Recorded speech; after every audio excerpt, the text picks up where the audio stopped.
Hello, friends. Welcome to Creative Medicine. In this lecture, we will learn about Prerenal acute renal failure. First, in prerenal acute renal failure, it can occur due to hypovolemia or severe burns. The causes of prerenal acute kidney failure is mainly hypovolemia, severe burns, or in hypovolemia and severe burns, there is less volume of the blood. So there is less volume of the blood reaching the kidney, causing prerenal acute renal failure. In low cardiac output, low cardiac output can be seen in diseases like congestive heart failure. So even here there is low cardiac output. Then if there is any altered renal systemic vascular resistance, in altered renal systemic vascular resistance ratio also there is in altered renal systemic vascular resistance ratio. This renal systemic vascular resistance ratio is altered because of number one, there can be systemic vasodilatation. When there is systemic vasodilatation, there is dilatation or pooling of blood in the veins will be present, and as a result, blood reaching the kidney will be less. So, this systemic vasodilatation can be seen in conditions like sepsis.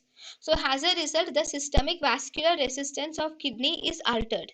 Second, there are conditions where there is renal vasoconstriction.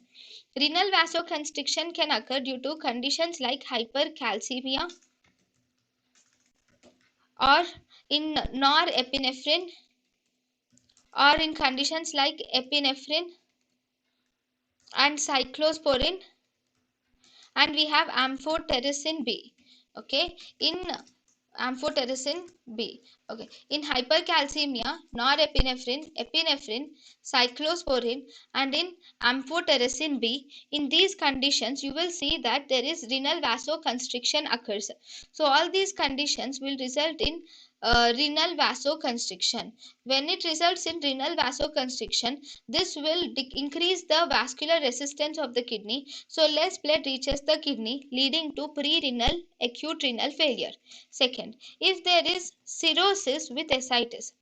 In cirrhosis with ascites, this ascites will compress the renal artery, and this will result in hepatorenal syndrome. This hepatorenal syndrome is also responsible for prerenal acute renal failure. Then we have renal hypoperfusion. Renal hypoperfusion, whenever there is less blood reaching the kidney, along with impairment of renal autoregulatory mechanisms. So whenever there are two things, one, there is renal hypoperfusion is present, along with that there is autoregulatory mechanisms are lost. Actually, whenever there is less blood reaching the kidney, then there will be renin angiotensin system which gets activated, and this renin angiotensin system always maintains the particular amount of blood to reach the kidney.